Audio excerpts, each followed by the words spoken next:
The glass shattered on impact. $300 of Apple engineering cartwheeling through Manhattan air before slamming into floor-to-ceiling windows that had been engineered to withstand hurricanes. The iPad's screen spiderwebbed across its surface, 1,000 fractures radiating outward like the cracks spreading through an 8-year-old's understanding of permanence. Sienna Blackwood stood in the center of the 42nd floor conference room, her small chest heaving, designer dress rumpled from 3 hours of what the latest child psychologist had euphemistically termed therapeutic resistance. The words tore from her throat with a rawness that made grown men in corner offices flinch. "I hate you. I hate everyone. I want my daddy back." Dr.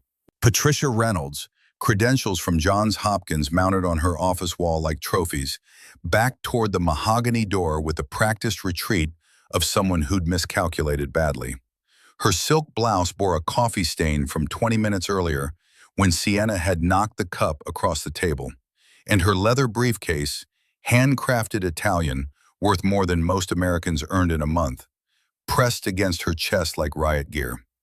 This was the 9th specialist in 6 months, the fastest to surrender. Vivian Blackwood stood motionless against the western windows, her Armani suit sharp enough to draw blood, every seam a testament to control and precision. But her eyes told a different story. Exhaustion had taken up permanent residence there, paying rent in shadows and fine lines, and something more dangerous, the slow dawning recognition that money couldn't solve this problem, that power meant nothing when your daughter was drowning and you'd forgotten how to swim.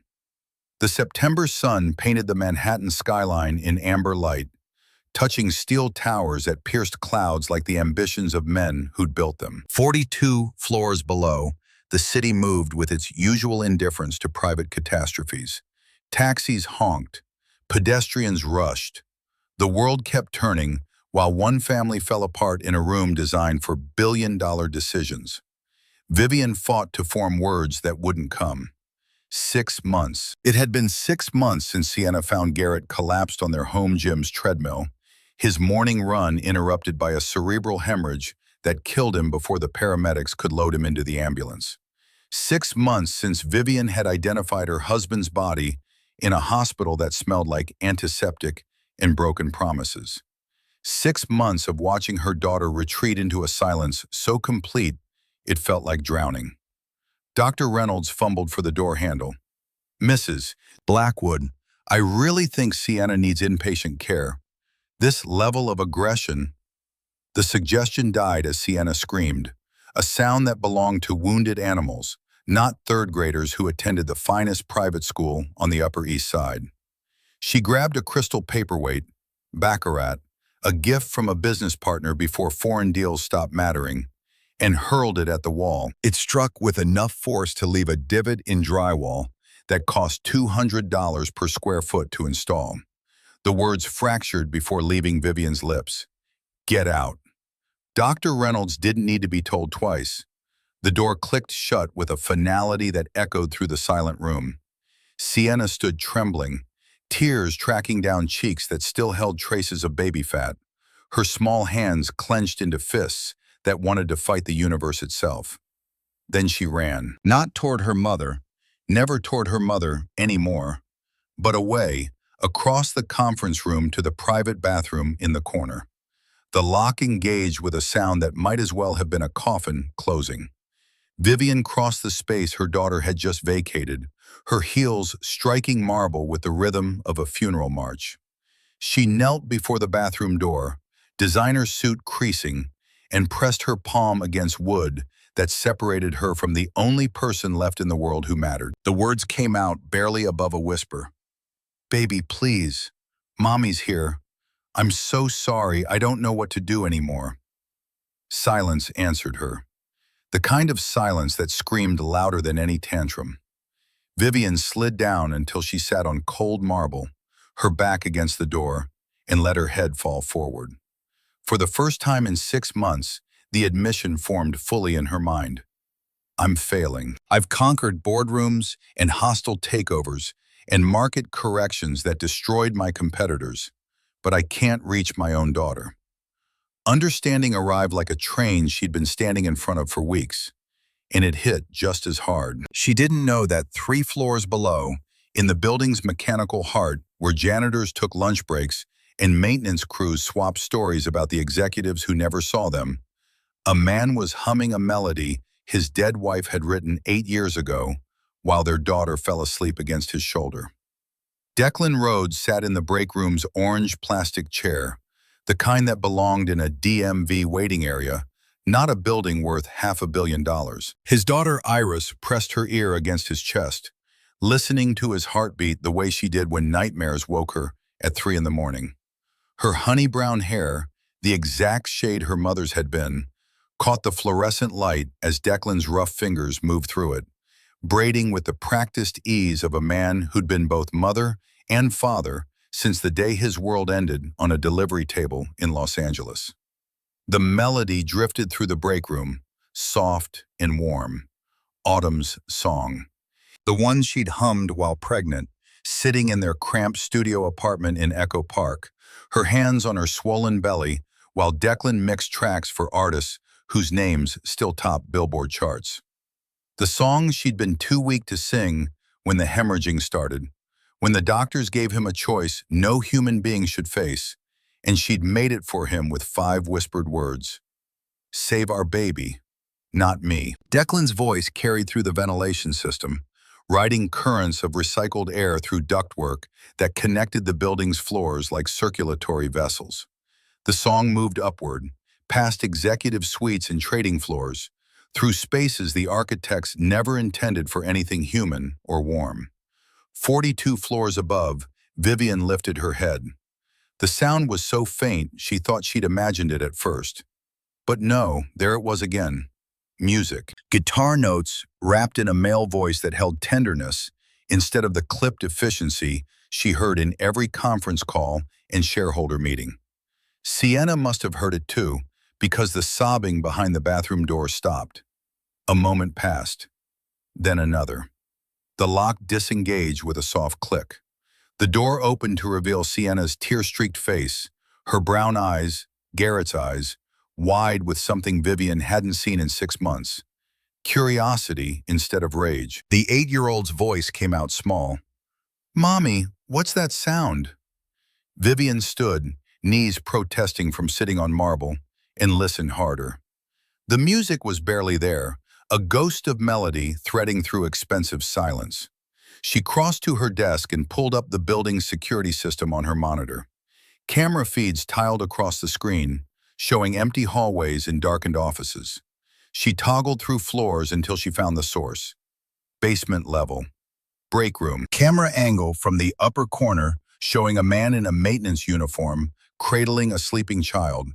Guitar propped beside the chair, his face peaceful in a way that spoke of hard-won grace rather than easy privilege. Something behind Vivian's sternum split open like ice under spring sun. The image felt like it belonged to a different universe than the one she inhabited. This man, whoever he was, sat in a room that smelled like cheap coffee and floor wax, wearing clothes that cost less than her shoes, and somehow radiated a contentment that her penthouse apartment with its Central Park views couldn't touch. Sienna appeared at her elbow, drawn by whatever had captured her mother's attention. She stared at the screen, at the man and the sleeping girl, and something in her expression shifted. The hardness that had taken residence there 6 months ago softened, just for a moment. She whispered, "He looks like Daddy used to." The observation hit Vivian like a physical blow. Garrett had looked like that sometimes, before the company consumed him, before the pressure of proving himself to Vivian's board of directors ground him down. In the early years, when Sienna was a baby, he'd held her exactly like that, protective and present, and fully there in a way Vivian had never quite managed. Vivian didn't know the man's name, didn't know his story or why he was in her building at 7 in the evening when his shift should have ended hours ago. But in that moment, watching her daughter's face soften while observing a stranger's tenderness, she understood that something was shifting. A crack had appeared in the wall Sienna had built around herself. The understanding formed slowly, then all at once. Whatever that man has, my daughter needs it. 3 days later, on a Monday morning that started like every other, coffee from the $20 per pound beans her assistant ordered, traffic report on the town car's radio, emails that demanded responses before she reached the office, Vivian's phone exploded with the kind of urgency that made her stomach drop. Jennifer Walsh, her assistant of 7 years, sounded breathless. "Mrs. Blackwood, Sienna's not in her suite." The town car was still 15 blocks from the office. Vivian's hand tightened on her phone. "What do you mean she's not there?" Security footage played in real time on Vivian's phone as the driver navigated Manhattan morning traffic. 7:45 a.m. Sienna had slipped from her bedroom, the private suite on the 45th floor that Vivian had designed specifically so her daughter wouldn't have to see the empty penthouse where Garrett's absence screamed from every corner. The 8-year-old had waited until the overnight nanny stepped out to use the bathroom, then moved with surprising stealth to the service elevator. The girl had watched, had studied patterns, had learned that the maintenance crews changed shifts at 7:30, and the service elevator required a code that she'd observed often enough to memorize: 4721. The footage showed her small figure slipping into the elevator, pressing buttons with the determined precision of someone executing a plan. The doors closed. The elevator descended. Vivian abandoned the town car 8 blocks from the office and ran. Her heels weren't designed for sprinting, and her pencil skirt restricted her stride. But none of that mattered. She hit the building's lobby at a dead run, security guards startling as the CEO blew past them toward the service stairs. Her lungs burned by the time she reached the basement level. The door crashed open under her palm, and she burst into a hallway that smelled like industrial cleaner and old concrete. Voices drifted from around the corner. One belonged to her daughter.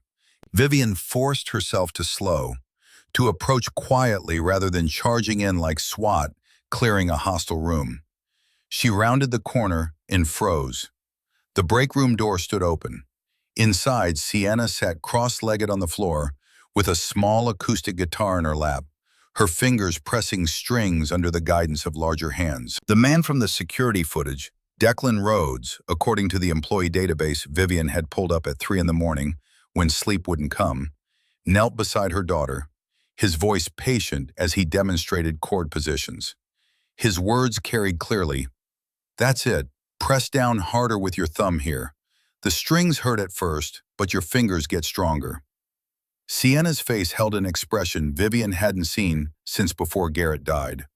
Concentration without frustration. She was trying something difficult and not screaming when it didn't work immediately. Declan shifted his demonstration. "This is C major. It's usually the first chord people learn. See how my fingers make a shape? Try to copy it." Sienna struggled with the positioning, her small hands not quite able to stretch. Vivian waited for the meltdown, the explosion, the tantrum that had become Sienna's default response to any challenge. Instead, her daughter's voice came out steady. "It's too hard. My fingers won't go there." Declan's response held no judgment. "Yeah, it's tough when you're starting. Want to know a secret?" Sienna nodded. He leaned closer, conspiratorial. "Every person who ever learned guitar thought it was too hard at first. My wife used to say her fingers felt like sausages trying to thread needles. But she kept trying, and eventually, those sausage fingers played songs that made people cry." Sienna absorbed this, then asked the question that made Vivian's heart stop. "Where's your wife now?" Declan's face didn't close off the way most adults did when children asked uncomfortable questions. He met Sienna's gaze directly. "She died when my daughter was born, 8 years ago."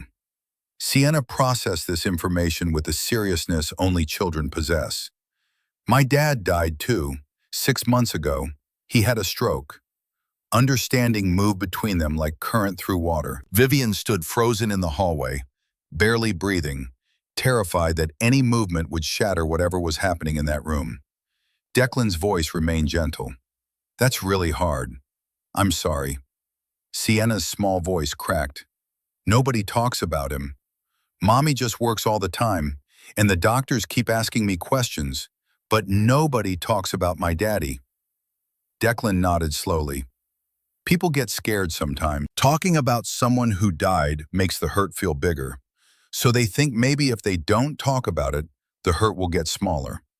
But it doesn't work that way. Sienna looked up at him with eyes that held too much pain for 8 years old. How do you make it stop hurting? The question every bereaved parent dreaded, because there was no good answer. But Declan didn't deflect or offer platitudes about time healing wounds. He sat back on his heels and spoke with the authority of someone who'd walked through fire and survived. His voice carried weight. You don't make it stop. The hurt never completely goes away. But it changes.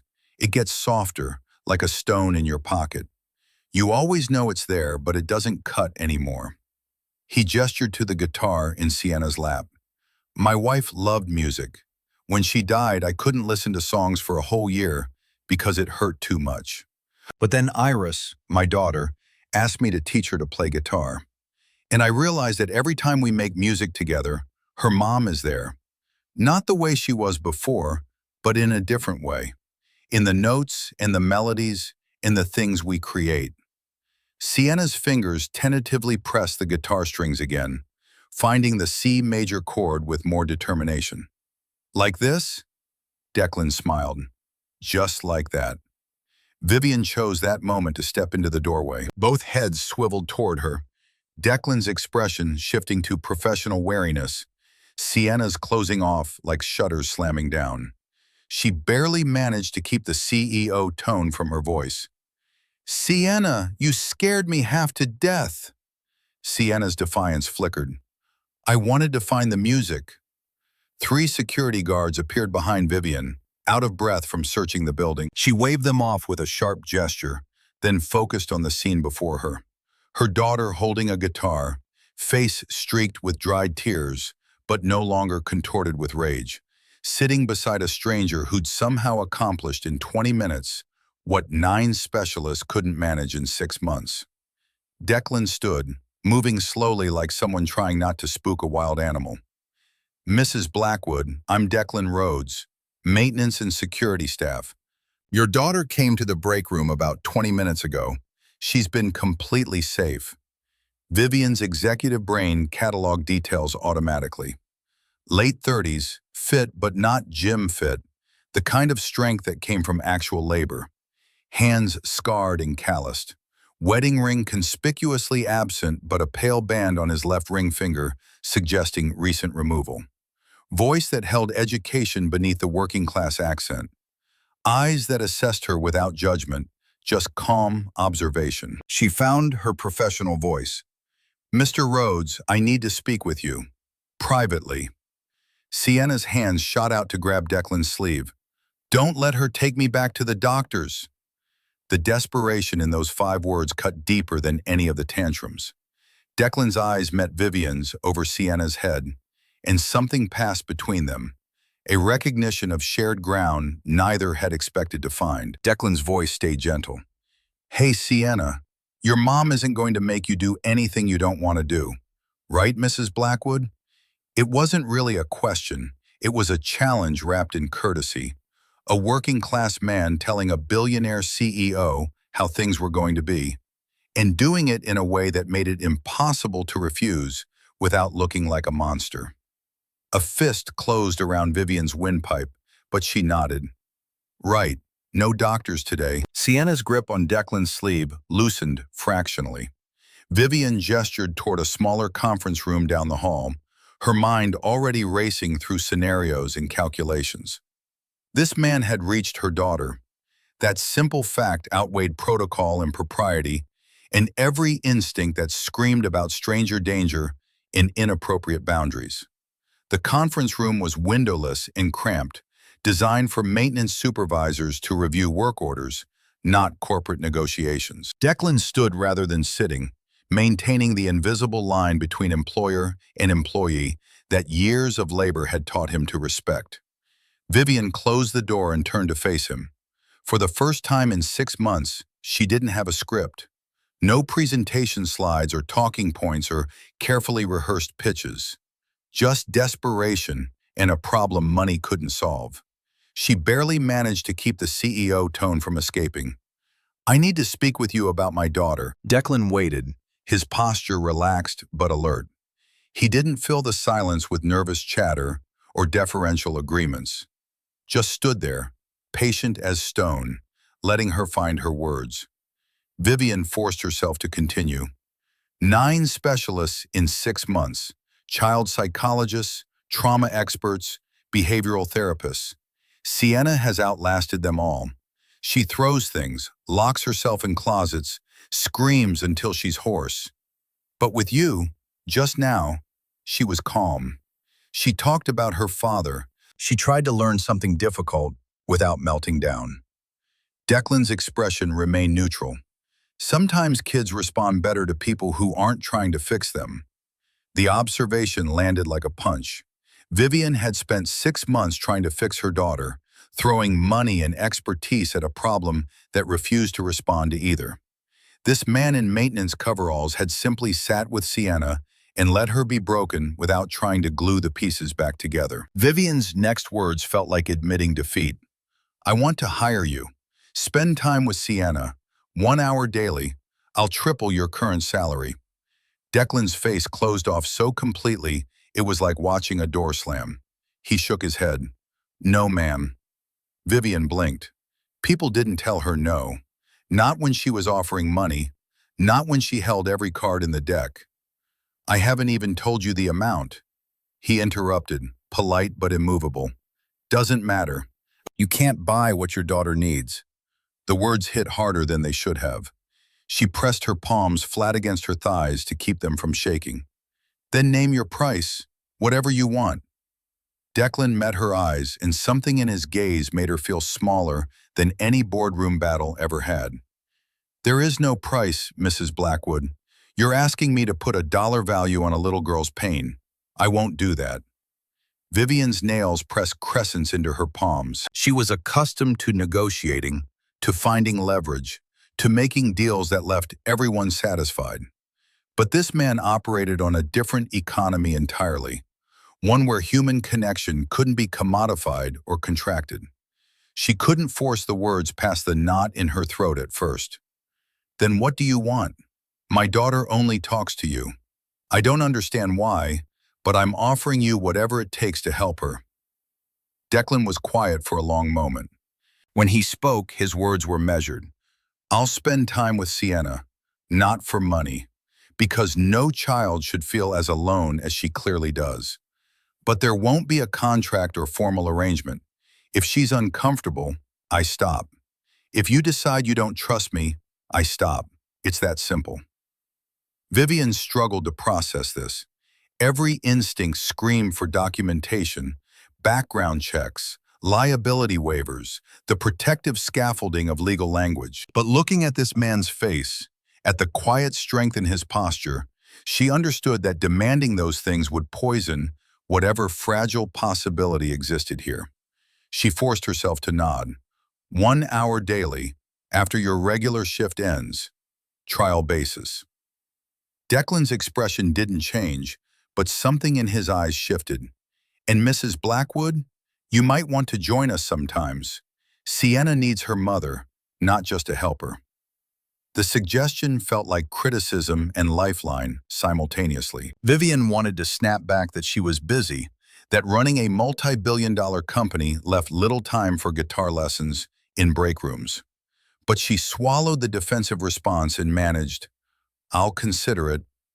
Declan moved toward the door, then paused with his hand on the handle. "One more thing. I'm not a therapist or a grief counselor or anything official. I'm just a guy who knows what it's like to lose someone and keep living anyway. If that's enough, I'm happy to help. If you need more than that, I'm not your answer." Vivian watched him leave, this stranger who just turned her understanding of power completely inside out. She'd built an empire on the principle that everything had a price, that sufficient resources could solve any problem. But Declan Rhodes had just proven that some things live beyond the reach of her considerable means. She stood alone in the cramped conference room and whispered to empty air, "Who the hell are you?" The question would take weeks to answer. The arrangement began the following Monday. Declan arrived at the 45th floor suite at 6:15 in the evening, still in his work clothes, carrying a worn guitar case that had seen better decades. Sienna waited by the windows, her face pressed against glass that overlooked a city beginning its transition from day to night.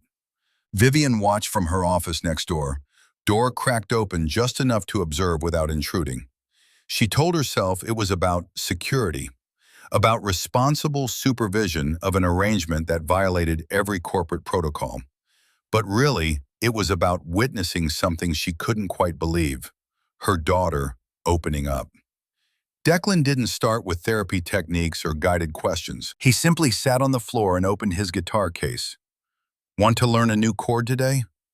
Sienna nodded, settling beside him with the careful grace of someone who'd been trained in deportment classes since age 4. But when her small fingers found the guitar strings, all that Upper East Side polish fell away. She was just a kid struggling with something difficult. The first week passed in careful observation. Declan taught Sienna basic chords, never pushing, never forcing progress. When she got frustrated, he'd switch to telling stories about his own daughter Iris, how she'd learned to read, how she'd once tried to give their neighbor's cat a bath, how she asked questions about her mother that Declan had to learn to answer without falling apart. Vivian listened from her office, hearing pieces of Declan's history emerge like fragments from an archaeological dig. He'd been a sound engineer in Los Angeles, working with artists whose albums went platinum. His wife Autumn had been a singer, talented but not famous, content to do backup vocals and write songs that never saw commercial release. They'd met at a recording studio in Silver Lake, fallen in love between takes, married 6 months later in a ceremony that cost less than Vivian's monthly shoe budget. The pregnancy had been difficult from the start. Preeclampsia, the doctors called it, a condition where the mother's body essentially waged war on itself. They'd monitored Autumn closely, prescribed bed rest, assured Declan everything would be fine. It wasn't fine. Autumn hemorrhaged during delivery. The doctors gave Declan a choice no human being should face. Save the mother or save the child. We can't do both. But Autumn had already decided. She'd written a note and given it to the nurse before the labor began, her handwriting shaky but clear. Save our daughter. Her name is Iris. Tell her I'm in every song she'll ever hear. Declan's voice never wavered when he told Sienna these things. But Vivian saw his hands tighten on the guitar neck, knuckles going white with the effort of maintaining composure. He'd loved his wife completely, and 8 years hadn't dulled that love into nostalgic fondness. It remained sharp and immediate, a wound that had scarred over but never fully healed. Sienna absorbed these stories with the seriousness of someone who understood that grief wasn't something you got over, just something you learned to carry. She asked questions the specialist would have called inappropriate. Did you cry a lot? Do you still miss her? Does it hurt when you talk about her? Declan answered every question honestly. Yes, every day. Sometimes, but talking helps more than silence. By the second week, Iris started joining the sessions twice weekly. The 8-year-old arrived with her father's easy smile and her mother's honey-colored hair, carrying drawings she'd made and books she wanted to share. Sienna gravitated toward her immediately, drawn to Iris's unself-conscious joy like a plant reaching for sunlight.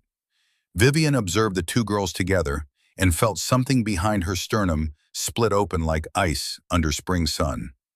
Iris possessed what Sienna had lost, the ability to simply be. She laughed without self-consciousness, played without rules, existed in the present moment rather than drowning in memories of what used to be. The contrast was painful. Before Garrett's death, Sienna had been like that too, bright and curious and eager to explore everything. The trauma had stolen that lightness, replacing it with hypervigilance and rage. But around Iris, small pieces of the old Sienna began emerging. She smiled occasionally, made jokes that weren't bitter, allowed herself to fail at guitar chords without destroying furniture. During the third week, Vivian finally worked up the courage to join a session. She knocked on the suite door at 6:30, feeling absurdly nervous about entering a space that technically belonged to her. Declan looked up from showing the girls a finger-picking pattern. "Mrs. Blackwood, we're just working on Travis picking. Want to listen?" Vivian perched on the edge of the leather sofa, feeling out of place in her own daughter's living room. The girls barely acknowledged her presence, too focused on making their fingers cooperate with Declan's instructions. She watched Sienna's face, the concentration, the small smile when she got a pattern right, the easy way she leaned against Declan's shoulder when reaching for a difficult chord. The intimacy of it hurt, not because anything inappropriate was happening, but because Vivian recognized how desperately her daughter needed this kind of casual affection and how completely incapable she was of providing it. She'd never been the warm parent, the one who braided hair and told bedtime stories. That had been Garrett's domain. Vivian had been the provider, the problem solver, the one who ensured their daughter attended the best schools and wore the finest clothes and had access to every advantage money could buy. None of those advantages meant anything when the person who'd made Sienna feel safe was gone. After the girls moved to the other room to draw, Declan packed up his guitar slowly. Vivian remained on the sofa, unsure how to bridge the chasm between them. Finally, she managed, "Thank you for this. I don't know what you're doing, but it's working." Declan's expression was kind but distant. "I'm not doing anything special, just showing up." The words stung because they highlighted everything Vivian wasn't doing. She showed up to boardrooms and investor meetings and charity galas. But showing up for her daughter, really being present rather than physically nearby, while mentally calculating quarterly projections, felt impossible. Declan must have seen something in her face because his voice gentled. "Mrs. Blackwood, can I ask you something?" Vivian nodded, bracing herself. He chose his words carefully. "When's the last time you talked about your husband? Not at work, not in therapy sessions with Sienna's doctors, just talked about him as a person." The question hit like a physical blow. Vivian realized with sickening clarity that she hadn't. Not once. Not since the funeral 6 months ago, when she delivered a eulogy written by her PR team and held herself together through sheer force of will. She'd packed away Garrett's belongings, redirected his business calls, updated corporate documents to remove his name. But she hadn't talked about him, about the man who'd made her laugh during the early years of their marriage, who'd danced with Sienna in the kitchen while burning pancakes, who'd known exactly how to diffuse her worst moods with a single raised eyebrow. She couldn't force the words past the knot in her throat. "I can't." Declan didn't push. "Grief isn't weakness, Mrs. Blackwood. It's proof you love someone. Sienna needs to see that it's okay to hurt. Otherwise, she thinks she's alone in her pain." Vivian stood abruptly, needing to move before she shattered. "I should go. Thank you again for your time." She made it to her office before the tears came. Great heaving sobs that she muffled against her forearm, terrified that Sienna might hear, that Declan might witness this loss of control. She'd spent 6 months being strong, being functional, being the CEO who could handle anything. But sitting on her office floor at 7 in the evening, she finally admitted the truth. She was drowning, and she had no idea how to save herself or her daughter. The 4th week brought a complication neither of them had anticipated: rumors. Diane Porter from Human Resources appeared at Vivian's office door on a Thursday afternoon, her expression professionally concerned. "Mrs. Blackwood, I need to discuss something sensitive." Vivian gestured her inside, already bracing for whatever crisis required HR intervention. Diane settled into the guest chair, her posture careful. "There's been talk among the staff about your arrangement with Declan Rhodes." Vivian's stomach dropped. "What kind of talk?" Diane chose her words with the precision of someone navigating a minefield. "Some employees have noticed that Mr. Rhodes visits the executive floors daily, that he spends significant time in your daughter's suite. There are questions about the appropriateness of the situation." The implication landed like acid. Vivian's voice went cold. My daughter's treatment is none of their concern. Diane pressed on, brave or foolish. I understand, but perception matters, especially for someone in your position. A single mother, recently widowed, developing a close relationship with a male employee of significantly lower status. Vivian cut her off. Stop, right there. Declan Rhodes is helping my daughter when 9 trained specialists couldn't. That's the only relationship that exists. Diane nodded, but her eyes said she'd heard similar denials before. Of course, I'm simply advising you to be aware of how this looks, especially to the board. After Diane left, Vivian pulled up the employee database in search for Declan's file. The information was sparse. Hired 8 years ago as maintenance staff, promoted to building security 3 years later. No college degree. Previous employment at Platinum Sound Studios in Los Angeles as a senior sound engineer. Left in 2016 with no reason listed. Personal references from a Dr. Marlo Rhodes in Pennsylvania, sister, according to a notation.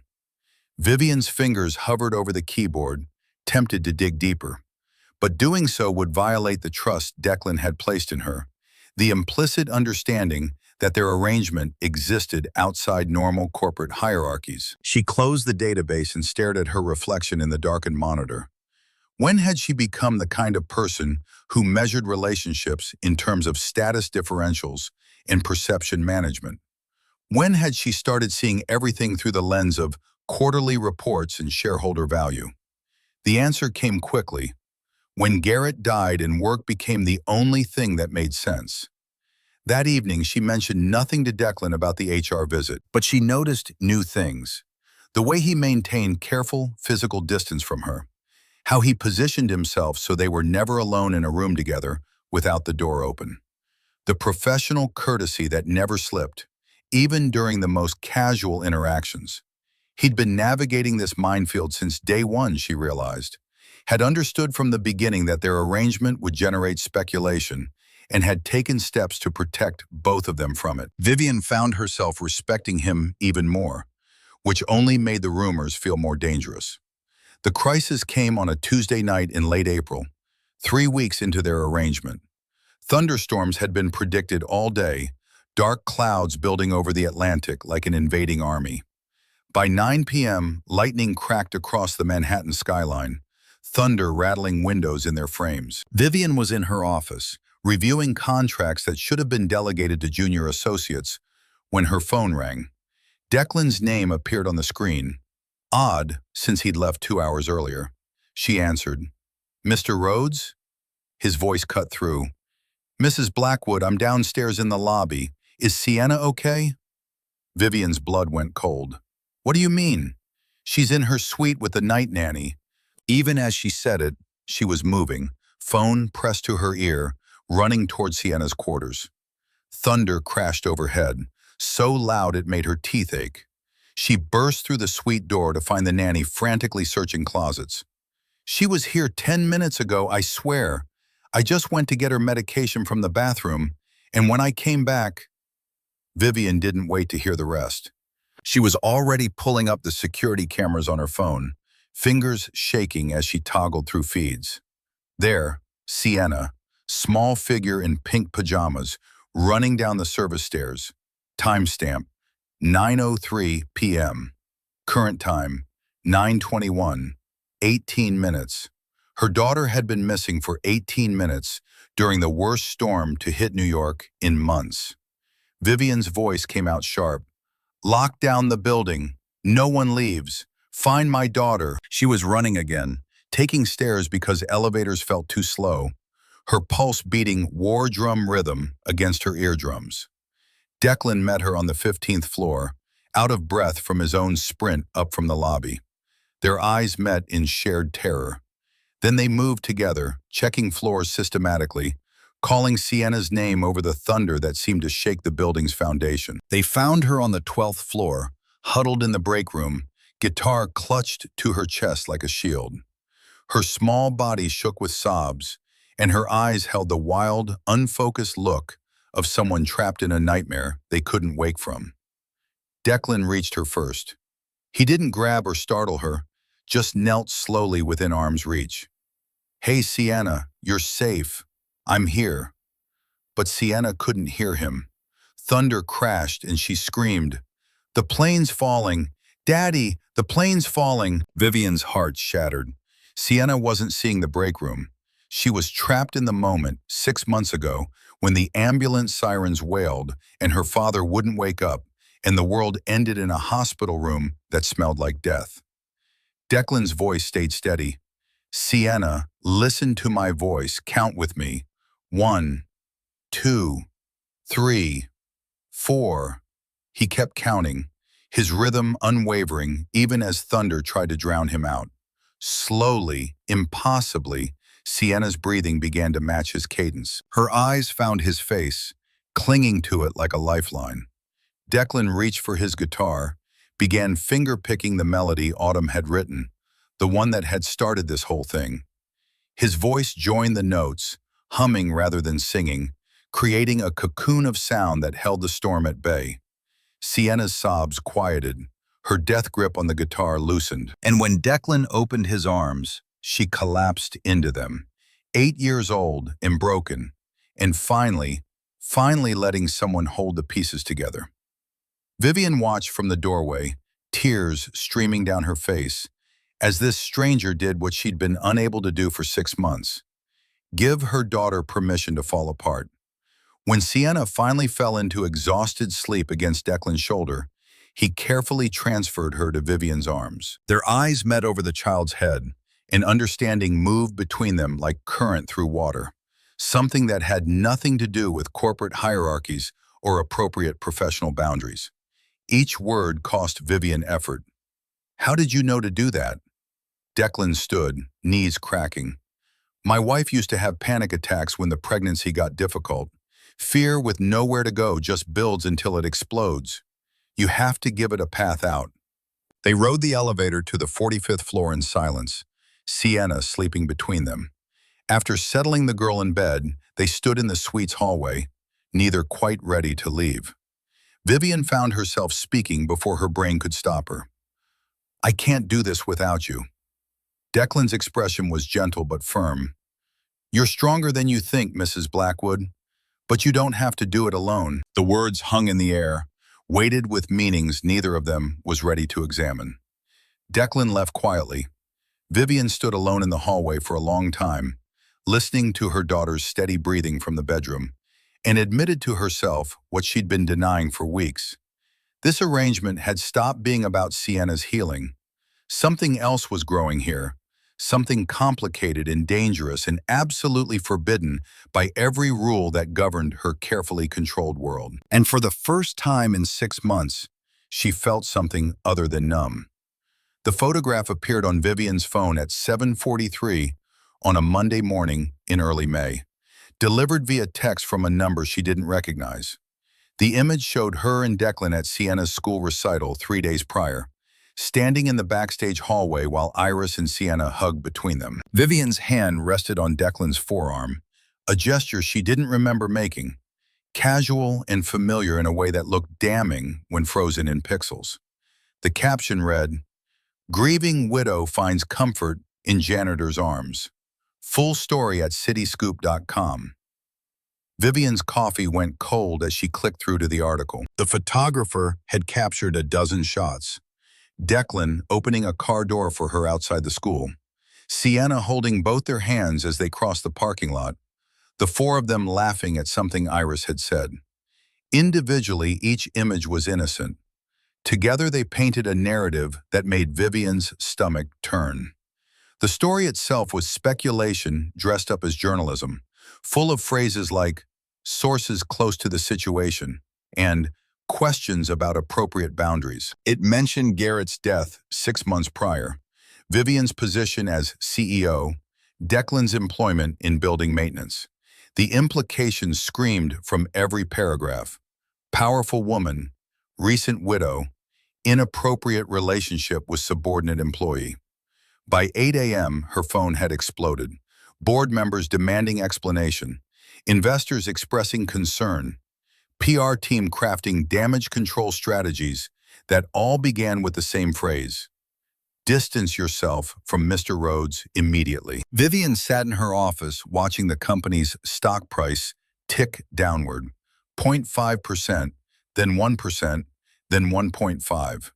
Not catastrophic, but enough to signal that the market was paying attention, that this story had legs. Jennifer appeared in the doorway, face pale. "Mrs. Blackwood, Richard Brennan is calling an emergency board meeting this afternoon at 2. Her knuckles went white against the mahogany desk. Richard had been waiting for an opening since Garrett died, positioning himself as the steady hand that could guide the company through the tragedy of losing its founder. This scandal handed him ammunition on a silver platter. She pulled up the photographer's credit line and started digging. 20 minutes of searching revealed a shell company registered in Delaware, payment records that traced back to an offshore account, and a digital fingerprint that suggested professional surveillance rather than opportunistic paparazzi. Someone had orchestrated this. Someone with resources and motivation to damage her credibility at precisely the moment when the board's confidence mattered most. Her intercom buzzed. "Mrs. Blackwood, there's a reporter in the lobby asking for comment." Vivian stood and moved to the window, looking down at the street 42 floors below. A news van had parked across from the building's entrance, satellite dish deployed. She could see people gathering on the sidewalk, phones raised to capture whatever drama might unfold. Her phone vibrated with a text from Declan. "Saw the article. I'm so sorry. We'll stay away until this blows over." Vivian's fingers hovered over the keyboard. The smart play, the strategic move, would be to agree. Let him disappear for a few weeks while her PR team spun the narrative back under control. Protect the company, protect her position, protect the empire Garrett had built. But then she thought about Sienna waking up in an hour, looking for Declan at their usual time, and the careful progress they'd built shattering like the iPad against the conference room window 6 weeks ago. She typed back, "No, come at the regular time. We're not doing anything wrong." The response came quickly. "Vivian, this is my fault. I should have been more careful." The use of her first name sent electricity down her spine. He'd never called her anything but Mrs. Blackwood, maintaining that professional distance even when Sienna fell asleep between them or thunder drove them together in the break room. The intimacy of it felt like crossing a line they'd both pretended didn't exist. She stared at his message for a long moment, then deleted her response 3 times before settling on 6:15, "Don't be late." The board meeting convened in the main conference room, 14 people arranged around the mahogany table like a tribunal. Richard Brennan sat directly across from Vivian, his silver hair perfectly styled, his expression radiating concern that didn't quite reach his eyes. He opened with false sympathy. "Vivian, I want to start by saying we all understand how difficult the past 6 months have been. Losing Garrett was a tragedy that affected all of us." Vivian recognized the setup immediately. Lead with compassion, then deliver the knife. Richard continued, his voice measured. "But we have a responsibility to the shareholders, to the employees, to the legacy Garrett built.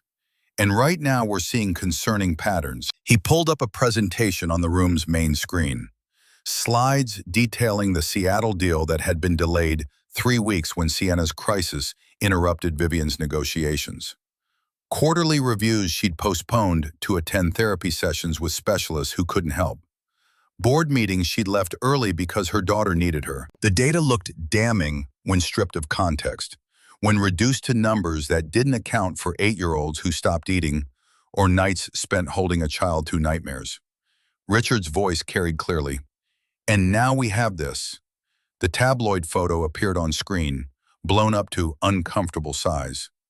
"I'm not making judgments about your personal life, Vivian, but when your personal choices affect the company's stock price and shareholder confidence, it becomes our concern." Vivian kept her voice level. "My relationship with Declan Rhodes is professional. He's helping my daughter through a difficult time." One of the older board members, William something, a friend of Garrett's father, cleared his throat. Vivian, dear, no one's questioning your intentions, but the optics are problematic. A male employee, significantly lower status, spending extensive private time with you and your daughter. You must see how this appears. The condescension in dear made Vivian want to throw something. Instead, she pulled up her own presentation, one she'd prepared in the 90 minutes between seeing the article and walking into this room. Revenue projections appeared on screen, showing growth of 22% under her leadership despite the distractions Richard had highlighted.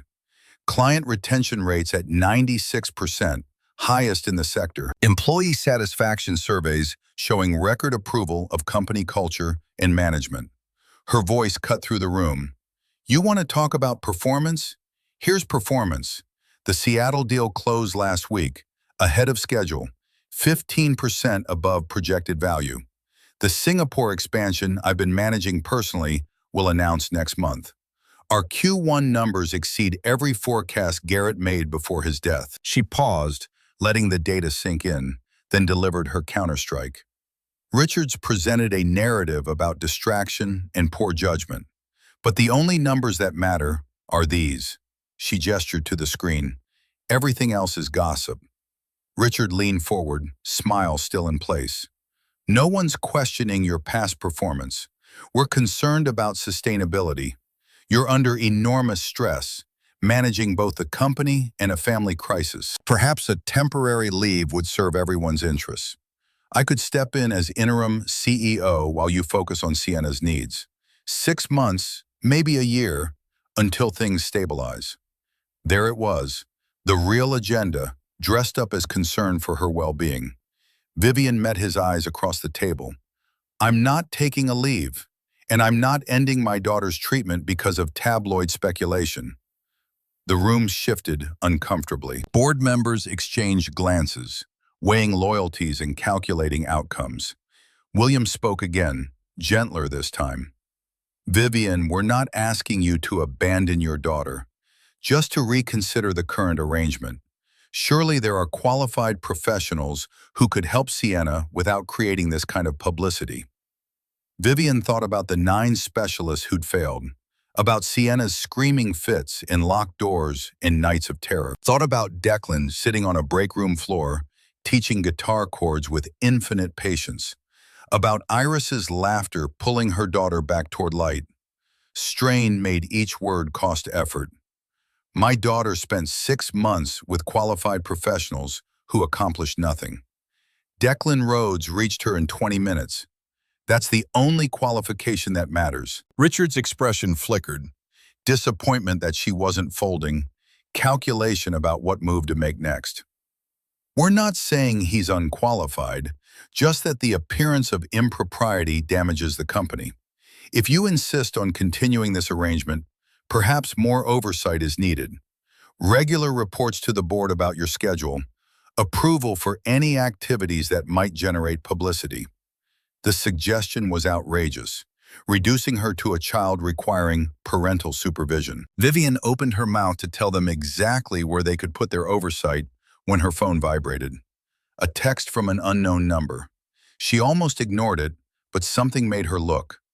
The message contained a single image, a bank transfer receipt, Richard Brennan's personal account to a photography agency, dated 1 week before the tabloid photos appeared. Amount, $50,000. Vivian's blood went cold, then hot. She looked up at Richard, who was still talking about corporate responsibility and fiduciary duty, and understood with perfect clarity that he'd orchestrated everything. The photographer, the timing, the emergency board meeting, all of it designed to force her out so he could claim the position he'd always believed should be his. She interrupted him mid-sentence. Before we vote on anything, I want to share one more piece of evidence. The bank transfer appeared on the main screen. The room went silent as people processed what they were seeing. Vivian's voice was ice. Someone hired a photographer to surveil my private life. Someone who had access to my schedule, who knew where I'd be and when. Someone who stood to benefit from destroying my credibility. Richard's face went pale, then red. That's absurd. Where did you even get? She cut him off. It doesn't matter where I got it. What matters is what it shows. You paid $50,000 to manufacture a scandal, then called this meeting to capitalize on it. That's not concern for the company, Richard. That's a coup. The room erupted. Board members shouting questions, Richard denying everything, legal counsel demanding to examine the evidence. Vivian sat perfectly still in the center of the chaos, her pulse beating war drum rhythm, but her exterior calm. When the noise finally subsided, she spoke directly to the board members who weren't part of Richard's faction. I'm not asking you to take my word. Hire an independent investigator. Audit Richard's accounts. But until then, I suggest we table this discussion. The vote came 40 minutes later, after Richard had been escorted from the room by security, after lawyers had been consulted and threats of litigation had been exchanged. 4 votes to keep Vivian in place, 3 to remove her pending investigation, 1 abstention. She'd won by the slimmest possible margin. But walking back to her office afterward, watching Richard's belongings being packed into boxes by somber HR representatives, Vivian felt no satisfaction. The cost of this victory sat heavy on her chest. Board confidence shaken, internal politics in chaos, and worst of all, the knowledge that someone had been willing to destroy her daughter's healing to settle a corporate grudge. Jennifer met her at the elevator. Mrs. Blackwood, there are 17 reporters in the lobby requesting comment. What should I tell them? Vivian checked her watch. 6:05.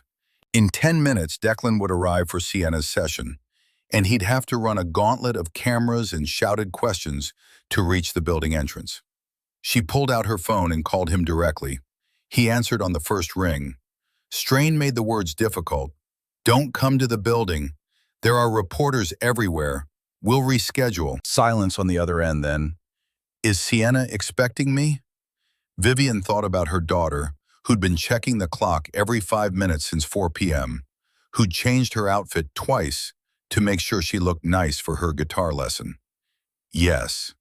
Declan's response was immediate. Then I'm coming. They can ask whatever they want. The line went dead before Vivian could argue. She moved to the window and watched the street below, waiting. At 6:12, Declan's ancient Honda Civic pulled up to the curb.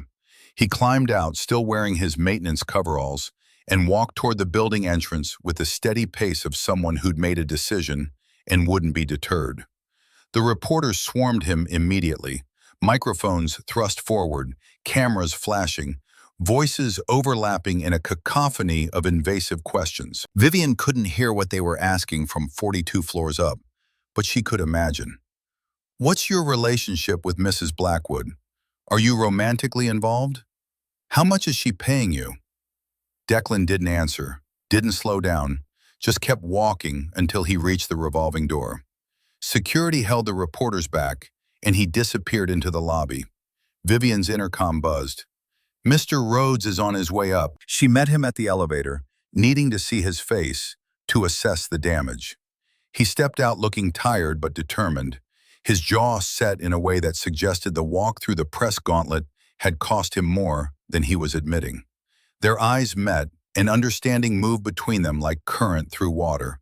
Recognition that this had become bigger than guitar lessons and grief counseling, more complicated than employer and employee.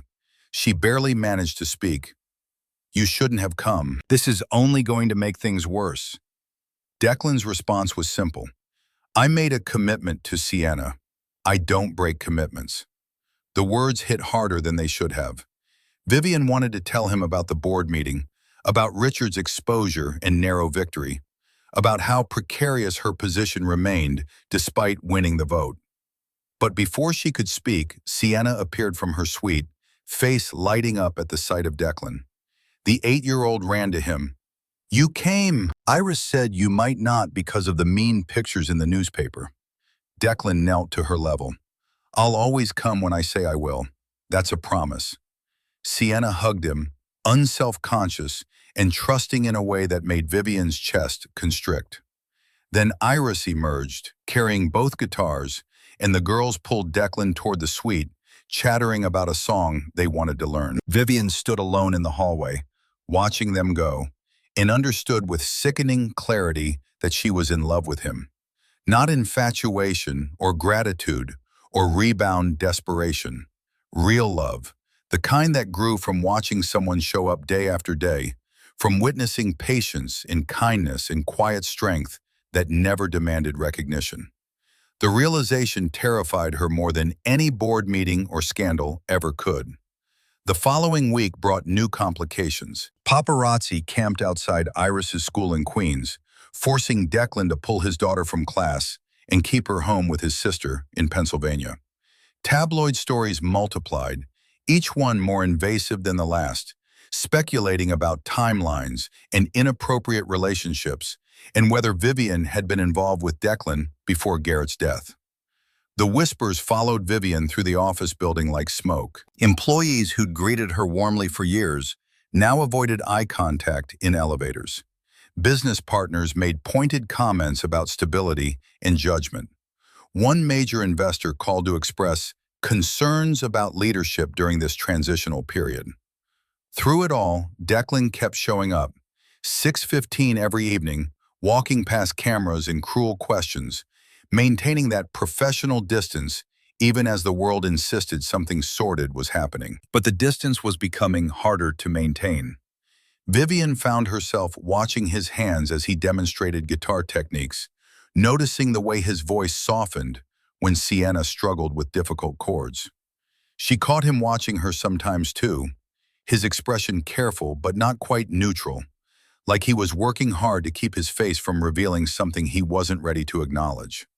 The breaking point came on a Friday night, 2 weeks after the tabloid story broke. Sienna had gone to bed early, exhausted from a school day that included cruel comments from classmates who'd overheard their parents discussing the scandal. Declan should have left, should have followed his usual pattern of packing up his guitar and departing before any situation could arise that might fuel more speculation. Instead, he lingered in the suite's living room, guitar case by the door, but his body still planted on the sofa. Vivian emerged from Sienna's bedroom to find him staring at nothing. She asleep? Declan nodded. Cried herself out first. Kids at school were brutal today. The weight of it pressed down on Vivian's shoulders. Her daughter was suffering because of choices she'd made, because she'd been too desperate for help to consider the consequences of bringing Declan into their lives. Each word tore itself free. This was a mistake, all of it. I should never have asked you to get involved. Declan finally looked at her. You want me to stop coming? Vivian wanted to say yes, wanted to protect him from the mess her life had become, wanted to preserve whatever dignity remained before they both got destroyed by association. But the thought of Sienna's face when Declan didn't show up, of her daughter sliding back into that terrible silence, made the word stick in her throat. She sat on the opposite end of the sofa, careful to maintain distance. I don't know what I want anymore. 6 months ago, everything made sense. I knew who I was, what mattered, how to navigate the world. Now I can't even keep my daughter safe from schoolyard gossip. Declan was quiet for a long moment. You're doing better than you think. Sienna's healing. It's messy and public and uncomfortable, but she's getting better. That's what matters. Vivian turned to face him. Is it? At what cost? Your daughter can't go to school. You can't walk down the street without cameras in your face. The board is looking for any excuse to remove me. Richard's been suspended pending investigation, but his allies are circling. One more scandal, one more piece of ammunition, and I'm done. The exhaustion in her voice seemed to crack something in Declan's careful composure. He shifted toward her, closing the space between them by inches. Then maybe you need to stop caring what they think. Vivian laughed, bitter and sharp. Easy for you to say. You don't have a billion-dollar company hanging on your every decision. Gravel scraped through Declan's throat as he spoke. No, I have an 8-year-old daughter who needs stability and a future I'm trying to build from minimum wage and hope. Different stakes, same pressure. The comparison stung because it was accurate. They were both parents trying to protect their children while the world demanded explanations for choices that defied easy categorization. Vivian's next words came out before she could stop them. Why did you really come back? After the article broke, after the reporters, after your daughter started getting harassed, you could have walked away, should have walked away. Why didn't you? Declan met her eyes, and she saw him make a decision in real time, saw the walls he'd maintained so carefully start to crumble. Because Sienna needed me, and because... He stopped, his grip going white-knuckled on the sofa cushion. Vivian's pulse beat war drum rhythm against her eardrums. Because what? The space between them felt charged, electric with possibility and danger in equal measure. Declan's hand moved toward hers, then stopped halfway, hovering in the air like he was testing gravity. His voice came out rough. Because I haven't felt this alive in 8 years, and I don't know how to walk away from that, even when it's destroying everything. The admission hung between them, too honest to take back. Vivian stared at his suspended hand, at the choice it represented, at the moment balanced on a knife's edge. She should pull back, should thank him for his honesty and send him home, should rebuild the professional boundaries that had been disintegrating since the night thunder drove them together in the break room. Every rational part of her brain screamed that crossing this line would be catastrophic. Instead, she closed the distance, her fingers threading through his, feeling calluses from guitar strings and manual labor, feeling warmth that had nothing to do with temperature. Declan's breath caught. Neither of them moved beyond that single point of contact, both terrified of what came next. Vivian's voice barely qualified as a whisper. I'm in love with you. The confession should have felt reckless or premature, or a dozen other things she trained herself to avoid. But watching Declan's face transform, shock giving way to something that looked like relief mixed with terror, she knew he'd been carrying the same impossible truth. His free hand came up to cup her face, thumb brushing her cheekbone. Vivian, The sound of Sienna's bedroom door opening shattered the moment like a gunshot. They sprang apart, Declan's hand dropping from her face, Vivian standing so quickly she nearly knocked over the coffee table. Sienna appeared in the hallway, rubbing sleep from her eyes. Mommy? I heard voices. Is everything okay? Her mouth tasted like copper and fear. She managed, Everything's fine, sweetheart. Mr. Rhodes was just leaving. Declan stood, grabbed his guitar case with hands that shook slightly, and headed for the door. He paused in the threshold, looked back at Vivian, and something in his expression made her chest ache. Then he was gone, and Vivian was left standing in her daughter's living room, heart racing, palms sweating, the ghost of his touch still burning on her skin. Sienna yawned. Mommy, do you like Mr. Rhodes? The question was innocent, asked with the blunt honesty of childhood, but it felt like standing before a jury. Vivian knelt beside her daughter. Yes, honey, I like him very much. Sienna considered this, then smiled. Good. He makes you less sad. Out of the mouths of children came truths adults spent years avoiding. Vivian pulled Sienna close, breathing in the scent of her strawberry shampoo, and tried not to think about what she just set in motion. The weekend passed in a haze of avoidance. Declan didn't call or text, maintaining radio silence that felt both respectful and devastating. Vivian threw herself into work, reviewing contracts and financial projections until her eyes burned, anything to avoid examining what had happened on her daughter's sofa. Monday morning brought a new crisis.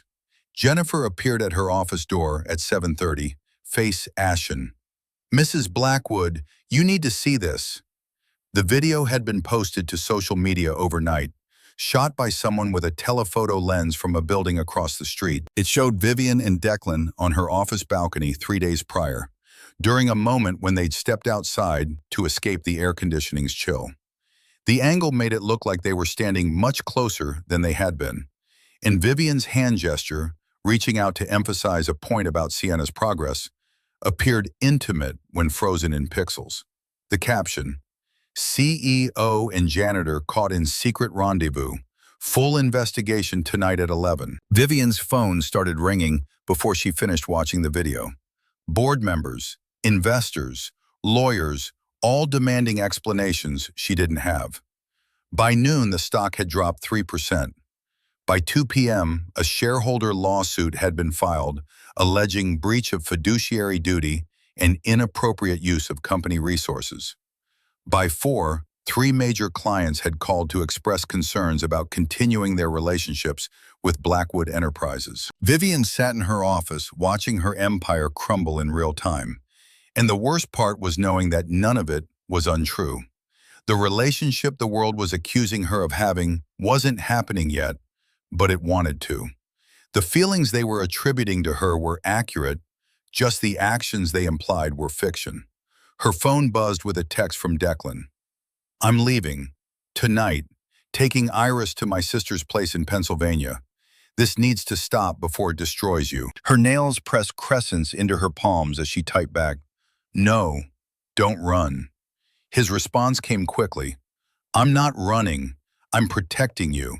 Sienna will understand. She's strong enough now." Vivian stared at the message, feeling everything slip away. "Please don't do this." 3 dots appeared indicating he was typing, then disappeared. Appeared again. Disappeared. Before Declan made the call that would end everything, he found himself in the basement break room with Travis Bennett, the maintenance supervisor who'd trained him 8 years ago and never asked questions about why a former sound engineer was pushing a mop. Travis poured coffee from the pot that had been sitting since morning, the liquid thick enough to qualify as hazardous material. He pushed a cup toward Declan without preamble. "Saw the news. Rough week." Declan wrapped his hands around the cup, grateful for the scalding heat that gave him something to focus on besides the choice he was about to make. You could say that. Travis had been working the building for 20 years, had seen executives come and go like weather patterns. He leaned against the counter, his weathered face carrying the particular wisdom of men who'd learned to read people through years of being invisible to them. "Known a lot of guys like you," Travis said, his voice carrying no judgment.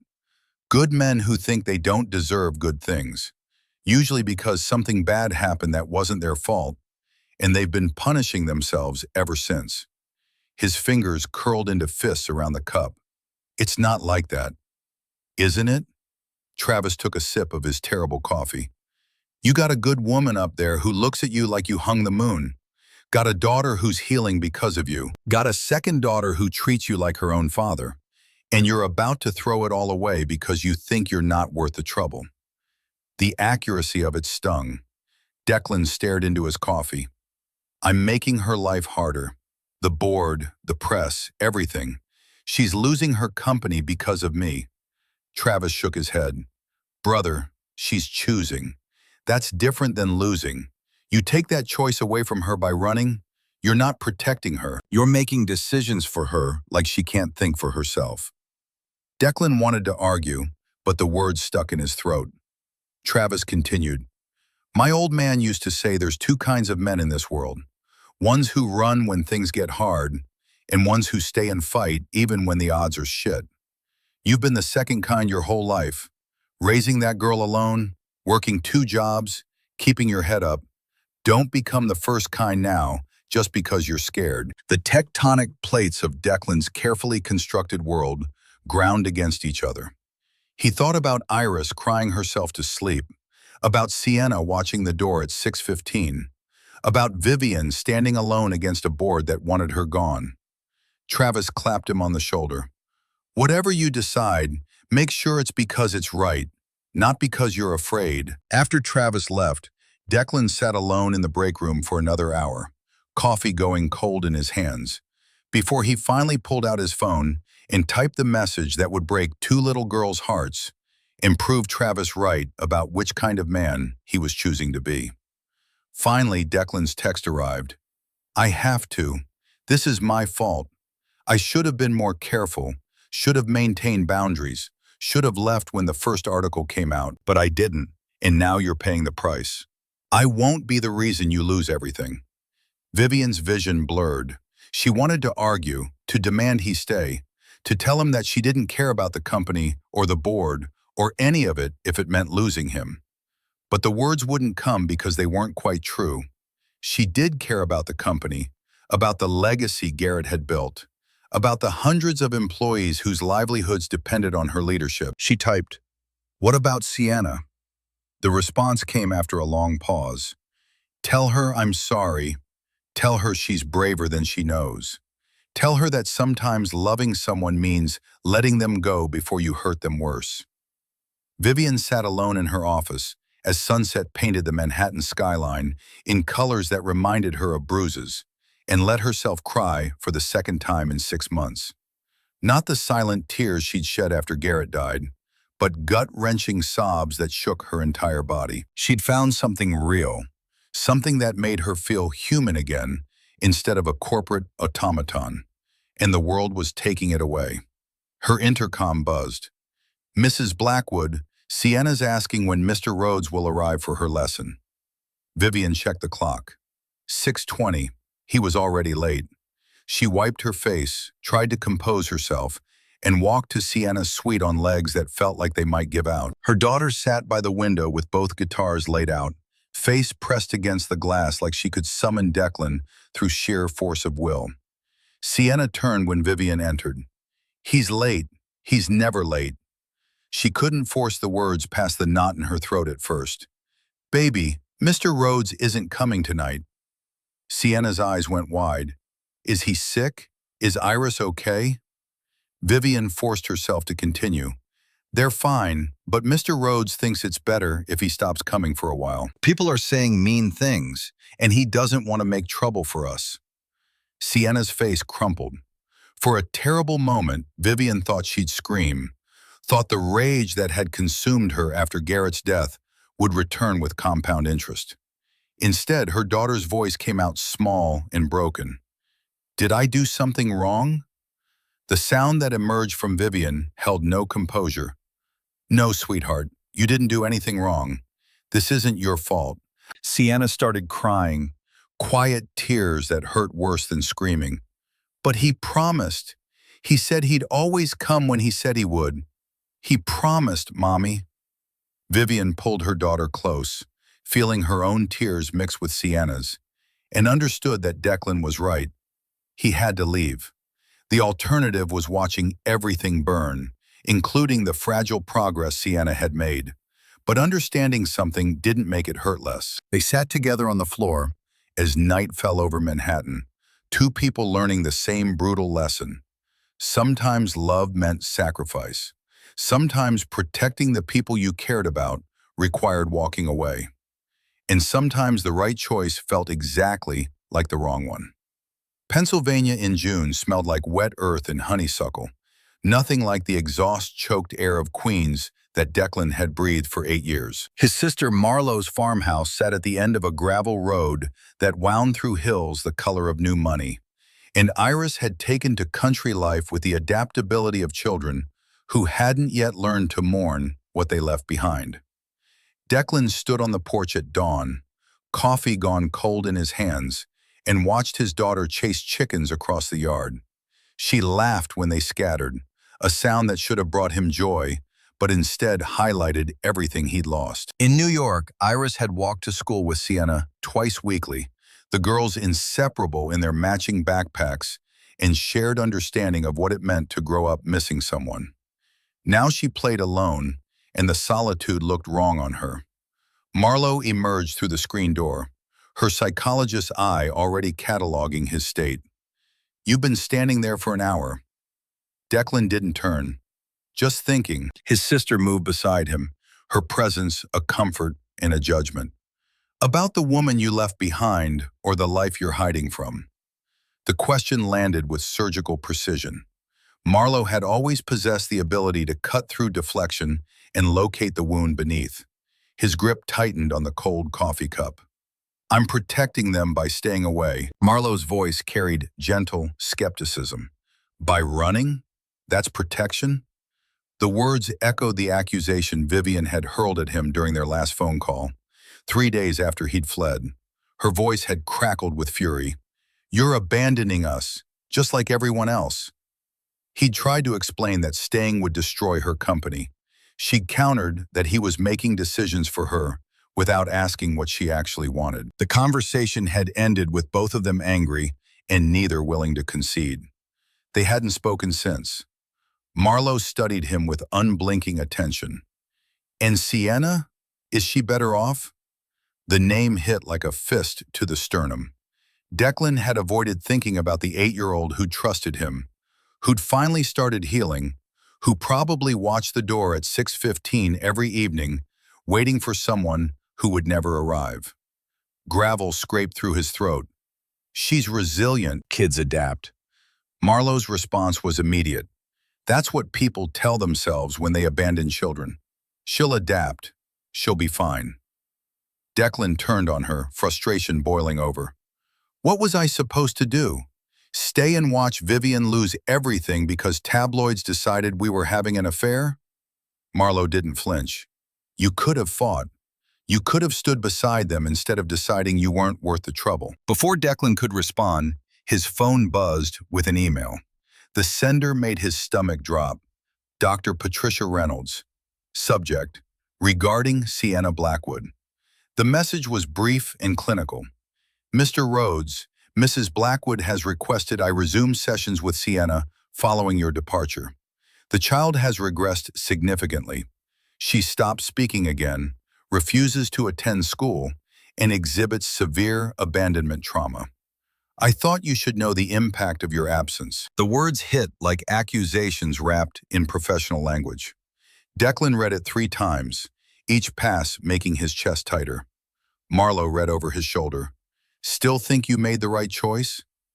Declan forwarded the email to Vivian with a single line. I'm so sorry. Is there anything I can do?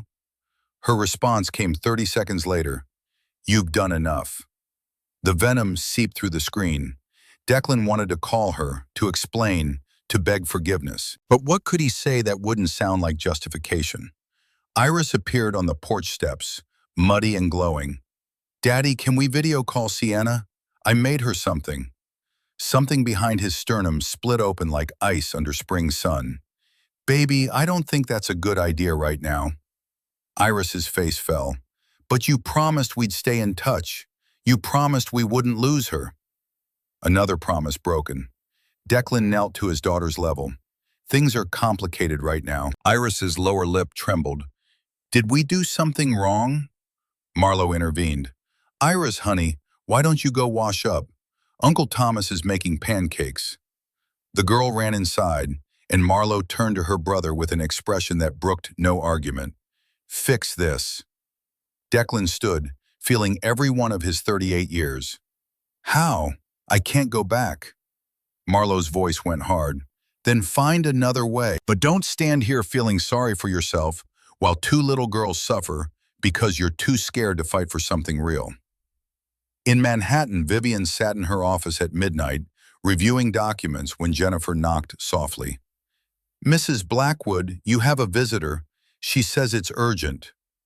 Vivian looked up, exhausted. It's midnight. Who? Marlowe Rhodes walked in without waiting for permission, her resemblance to Declan strong enough to make Vivian's breath catch. She settled into the guest chair, uninvited. Mrs. Blackwood, I'm Dr. Marlowe Rhodes, Declan's sister. We need to talk about the mess you two have created. Vivian's spine went rigid. If your brother sent you, Marlowe cut her off. He didn't, but I've spent 2 weeks watching him destroy himself with guilt. And I've read enough about your situation to know you're doing the same. The presumption should have offended Vivian. Instead, she found herself asking, how is he? Marlowe's expression softened. Miserable. Convinced he did the right thing. Lying to himself about Iris adapting when she cries herself to sleep asking about Sienna. The image of Iris crying punched through Vivian's anger. Marlowe continued, my brother is an idiot. He spent 8 years convinced he doesn't deserve happiness because Autumn died. And now he's punishing himself again because loving you feels like betraying her memory. She pressed her nails into her palms. I didn't ask him to love me. Marlowe's laugh was sharp. And you think those things are separable? He's been showing up every day because somewhere along the line your family became his family. Marlo pulled out her phone and showed Vivian a video. The footage showed Iris in Pennsylvania, building something from sticks while talking to herself. This tower is for Sienna because she likes tall things. And this bridge is so we can visit even though Daddy says we can't. Vivian's vision blurred. Marlo's voice was gentle now. Both girls are suffering. Both adults are suffering. And for what? Because some people with cameras decided to make your private business public? She leaned forward. I came here to tell you something Declan's too stubborn to say himself. He loves you. He loves Sienna. And he's terrified that admitting it will destroy everything. But from where I'm sitting, the destruction's already happening. Vivian met the other woman's eyes. What if fighting makes it worse? Marlo's response was immediate. What if it doesn't? What if showing up together, refusing to be ashamed, takes away their ammunition? What if your daughter needs to see her mother choose love over fear? Vivian thought about the past 2 weeks, about Sienna's return to silence. She thought about Garrett, about the early years when they'd been happy. He'd have wanted her to move forward. The guilt she carried wasn't his legacy, it was her own construction. Vivian pulled up the gala program on her computer. The Children's Arts Gala is in 3 weeks. It's being televised. If Declan showed up, if we appeared together publicly, it would either kill the speculation or confirm every rumor. An idea began forming, reckless and terrifying. What if Sienna performed? What if both girls performed together, with Declan? Marlo's eyebrows rose. That's either genius or suicide. Vivian's mind raced through scenarios. If we hide, they control the narrative. If we show up together and make it about the girls, about healing and what actually matters, we take control back. Marlo studied her with new respect. You're willing to stake your career on this? Vivian thought about her daughter locked in silence, about Declan convincing himself he'd done the right thing. I'm willing to stake everything. Marlo pulled out her phone. Then I need to make a call. The conversation that followed was brief and heated. Marlo's side consisting mostly of short statements that allowed no negotiation. You're coming back to New York. Yes, for the gala. No, you don't get to make this decision unilaterally. Because I said so, and I'm older. She hung up and met Vivian's gaze. He'll be here in 3 days. 3 days later, Declan arrived at Vivian's office building at 7 in the morning. She was waiting in the conference room, standing by the window. She turned when he entered, and seeing her again felt like touching a live wire, dangerous and impossible to let go. She looked thinner, shadows under her eyes, but her spine was straight and her gaze direct. Declan stopped just inside the door. Marlo said you wanted to see me. An awkward silence stretched between them. Declan wanted to apologize, to pull her into his arms and promise he'd never leave again. Vivian broke first. Sienna stopped talking again. Dr. Reynolds says it's abandonment trauma. The words hit like they were meant to. His fingers curled into fists. I know, Vivian, I'm so... She held up a hand. I don't want apologies. I want to know if you're willing to fix this. Declan nodded. Whatever it takes. Vivian pulled up a presentation. The Children's Arts Gala program appeared. This event happens in 18 days. 500 attendees, live broadcast. I want Sienna and Iris to perform together. I want you on stage with them. And I want to announce that I'm stepping down as CEO to start a foundation for children dealing with grief. Declan's mind struggled to process. You're quitting? Vivian's smile was sharp. Redirecting. I've spent 3 months fighting to keep a job I don't even want anymore, while my daughter suffers. That ends now. She pulled up financial projections. I've been working with advisors to structure a nonprofit combining music therapy with psychological support. The foundation will be called Autumn and Garrett, and I want you to run the music program. Declan stared at her. I'm not qualified, she interrupted. You reached my daughter when 9 specialists couldn't. That's the only qualification that matters. His voice came out hoarse.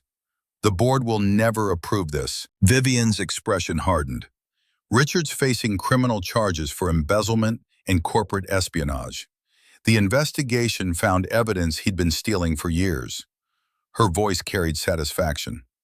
Within 2 weeks of the board meeting, federal prosecutors filed charges: securities fraud, embezzlement, corporate espionage. The evidence was overwhelming. He'd been siphoning funds through shell companies for 5 years, hiding nearly $3 million in offshore accounts. She pulled up another document. His lawyer negotiated a plea deal: 7 years in a minimum security facility, full restitution, permanent ban from serving on corporate boards. The man who spent his career climbing toward power will spend his 60s behind bars. Declan absorbed this information, then asked, "And the rest of the board?" Vivian moved closer. They replaced him with an external hire who called to express support for the foundation. "I don't care what they think anymore. I care about my daughter. I care about building something that matters. And I care about you." The admission hung between them. Declan searched her face for doubt, but found only determination. His voice dropped. "If we do this, it's going to get worse before it gets better." Vivian stepped closer still. "Let them talk. I'm done hiding." Declan's last resistance crumbled. He reached for her, pulling her against him. They stood locked together, and Declan finally let himself believe that maybe they could survive this. She barely managed to speak against his chest. "I'm not asking you to save me. I'm asking you to be my partner, to show up even when it's hard." Declan pulled back to see her face. "Showing up is the easy part. Staying is what matters." Vivian smiled. "Then stay." The kiss that followed was inevitable and terrifying and absolutely right. When they finally broke apart, Vivian's professional mask slipped back. "We have 18 days. The girls need to learn their parts. You need an arrangement, and I need to finish the foundation paperwork." The reunion happened in Sienna's suite 2 hours later. Iris arrived with her father, nervous and excited. Sienna heard voices and appeared from her bedroom, eyes widening when she saw her friend. The girls stared at each other across expensive carpet. Then Iris burst into tears. "I'm sorry we left. Daddy said we had to, but I didn't want to." Sienna's face crumpled. For a terrible moment, Vivian thought her daughter would retreat. Instead, words tumbled out in a rush. "I thought you didn't want to be my friend anymore." The girls crashed together, hugging desperately. Vivian and Declan watched from the doorway, hands clasped, and felt hope crack through despair. Iris pulled back. "We're doing a concert together at your mom's big party." Sienna looked at Vivian, uncertainty flickering. "Really?" Vivian knelt beside her daughter. "Really, if you want to. No pressure." Sienna turned to Declan. "You're not leaving again?" Declan crossed to her, kneeling. "I'm not leaving. I made a mistake before, and I'm sorry. I thought I was protecting you by going away, but I was wrong. From now on, we face things together." Sienna studied his face. "You promise? Real promise?" Declan met her gaze. "Real promise. The kind you don't break even when things get hard." Sienna threw her arms around his neck, and Declan felt tears finally break free. The 18 days that followed were exhausting and exhilarating. Declan and the girls practiced daily, working through arrangements of Autumn's song. He taught them harmonies, showed them how to support each other's voices. Vivian handled the business side with ruthless efficiency. She announced her resignation at a press conference that sent shockwaves through the financial world. The foundation paperwork was filed, seed funding secured. Through it all, Declan stayed visible. He showed up at Vivian's office daily, walked with her through lobbies where cameras waited, refused to hide. The night of the gala arrived with June humidity that made the city feel like it was breathing. Lincoln Center glittered with Manhattan's elite, 500 donors in evening wear and judgment. Vivian stood backstage in a burgundy gown, watching tech crews adjust lighting while her stomach tried to climb out through her throat. Declan appeared at her elbow. The girls are ready, nervous, but ready. Vivian turned to face him. What if this doesn't work? What if we built this whole thing on hope and it collapses? Declan took her hands. Then we fail together and we get up and try again. The opening acts passed in a blur. Then the announcement. Our final performance features Sienna Blackwood and Iris Rhodes, performing an original composition titled Where Love Still Lives. Vivian's breath caught. Sienna walked onto the stage in a simple navy dress, Iris beside her in matching lavender. Declan followed with his guitar, and the three of them faced an audience that had come expecting charity theater, but would witness something raw. Sienna spoke into the microphone, her voice small but clear. This song was written by Iris's mom before she died. My dad died too. This is about how love doesn't end when people leave. It just finds new places to live. The introduction silenced whispers across the auditorium. Sienna sat at the piano. Iris stood with the microphone. Declan nodded, began finger-picking the melody. The notes filled Lincoln Center's acoustics, warm and haunting. Sienna's fingers found the keys, hesitant at first, then stronger. Iris began singing, When the sky turns dark and the world feels cold, there's a light that stays, a hand to hold.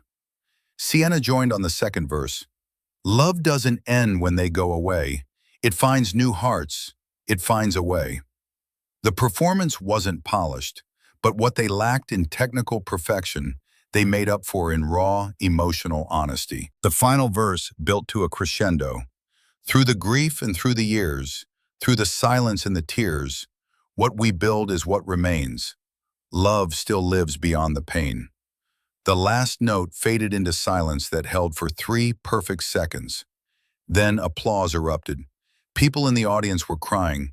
Camera flashes went off like small explosions. Vivian was already moving. She walked onto that stage while applause still thundered, and Sienna ran into her arms. Declan stood with his guitar, expression completely unguarded. Vivian met his eyes over her daughter's head. She crossed to the microphone, Sienna still in her arms. I need to say something. The applause died down. 500 faces turned toward her. Vivian's voice carried clearly. 6 months ago, I lost my husband. My daughter lost her father. We were drowning, and I didn't know how to save either of us. This man, who works in my building, who had no obligation to help, he showed up. Not because I paid him, because he recognized pain and knew how to sit with it. The audience was completely silent now. Vivian continued, People have said terrible things about us, but here's what they don't understand. Sometimes the bravest thing you can do is let yourself be loved when you think you don't deserve it. She turned to Declan. I'm in love with this man. I'm not ashamed of it. I'm not going to hide it. And I'm not going to apologize for choosing happiness over fear. Declan set down his guitar and crossed to her. The distance between them collapsed. He pulled her close, and they kissed in front of 500 witnesses and television cameras that would broadcast this moment to every corner of the state. The applause that followed was different than before. Louder, more sustained, tinged with surprise and approval. Iris and Sienna hugged both of them, and the 4 people on that stage became the image that would define the evening. A family built from fragments, refusing to be ashamed. Backstage, a reporter from the Times cornered them, microphone thrust forward like a weapon. Her voice carried the particular edge of someone looking for blood. Mrs. Blackwood, your critics say you're choosing personal happiness over professional responsibility, that you're abandoning your late husband's legacy for a man who can't provide the life you're accustomed to. What do you say to them? Vivian felt Declan's hand tighten on hers. She squeezed back, a silent message. I've got this. She looked directly into the camera, knowing this clip would be played and replayed, dissected and debated. My late husband's legacy isn't a corner office or a stock price. It's our daughter learning to smile again. It's children finding their voices after loss. It's building something that matters more than money. She pulled Declan closer. This man didn't provide the life I'm accustomed to. He provided the life I didn't know I needed. There's a difference. The reporter opened her mouth for a follow-up, but Vivian had already turned away, pulling Declan toward the exit where their daughters waited. Behind them, camera flashes exploded like fireworks. Later that night, the clip would go viral. The next morning, 3 major donors would call to pledge additional funding. By the end of the week, Vivian's favorability rating would jump 15 points. But in that moment, walking through the backstage corridor with Declan's hand in hers and their daughters' voices echoing ahead of them, numbers were the last thing on her mind. 3 months later, the Autumn and Garrett Foundation opened its doors in a brownstone in Park Slope. Music therapy rooms with proper acoustics, counseling offices staffed by therapists who understood grief, art studios where children could express what words couldn't capture. The soft launch served 30 families, but within weeks, wait lists grew. Parents who'd exhausted traditional options found something different here, a place where grief was met with presence rather than platitudes. They married in September at City Hall. Marlo, both girls, and 3 staff members who'd become family attended. Vivian wore a simple dress. Declan wore a suit Marlo had bought him. The girls served as co-flower girls in matching lavender. The vows were brief and honest. Vivian promised to show up even when scared. Declan promised to build with her. They exchanged simple gold bands. Vivian's engagement ring had been sold, the proceeds donated to the foundation. That evening, they had dinner at a Brooklyn Italian restaurant. Declan played guitar while Marlo sang, and the girls performed their song for strangers who applauded like it mattered. Driving home in Declan's ancient Honda Civic, Vivian leaned against him. "I've never been happier." Declan kissed the top of her head. Even without the penthouse, her laugh was soft, especially without it. 2 years after the gala, the foundation opened its second location in Harlem. The grand opening drew 200 attendees, donors, families, press. Vivian gave a speech. "2 years ago, I thought success meant corner offices and stock prices. Then I lost my husband, almost lost my daughter, and lost myself. A man I barely knew taught me that showing up is more valuable than showing off." Declan followed with a demonstration. 6 children performing original songs about grief.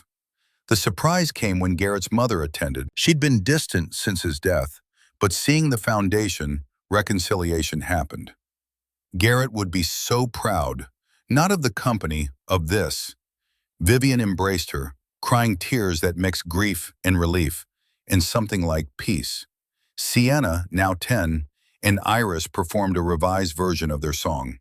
The audience gave them a standing ovation. 5 years after the gala, on a humid September afternoon, Vivian stood in the foundation's newest Bronx location and watched a 12-year-old boy who hadn't spoken in 8 months finally play a chord progression without freezing.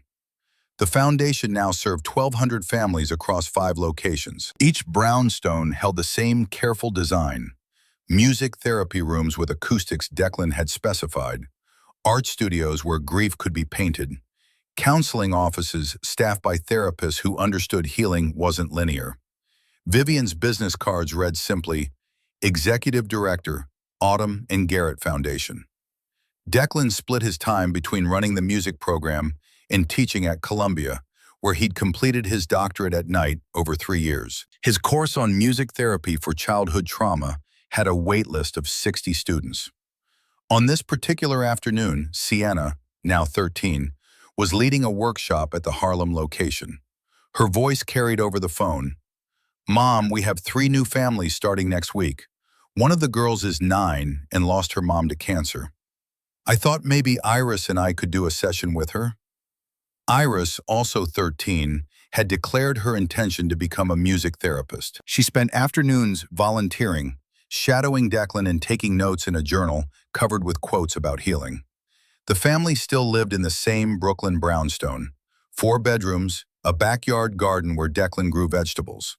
The Honda had finally died the previous winter, replaced by a sensible Subaru that Iris had covered in foundation bumper stickers. Marlo visited from Pennsylvania twice monthly, arriving with fresh produce and unsolicited advice about work-life balance that they politely ignored. Vivian looked around the Bronx brownstone, at walls covered with children's artwork, at the boy finally finding his voice through guitar strings, at the life she'd built from ashes. Not just happiness, peace. That evening, the family gathered for dinner in their Brooklyn kitchen. Pasta simmered on the stove, garlic bread warming in the oven, and voices overlapped in comfortable chaos. Iris asked, "Dad, do you remember when you were just a janitor?" Declan smiled. "Best job I ever had. Led me to your sister and your second mom." Sienna turned to Vivian. "Mom, do you miss being CEO?" Vivian looked around the table. Declan, both girls, Marlo on video call from Pennsylvania. Truth draped itself across her shoulders like a coat she couldn't shrug off. "I was CEO of a company. Now I'm CEO of a family. Better benefits." Declan raised his glass. "To showing up, every day, for the people who matter." They clinked glasses, and the moment froze in memory. A family built from loss, proving that sometimes the bravest thing you could do was choose love over fear, presence over power, and each other over everything else.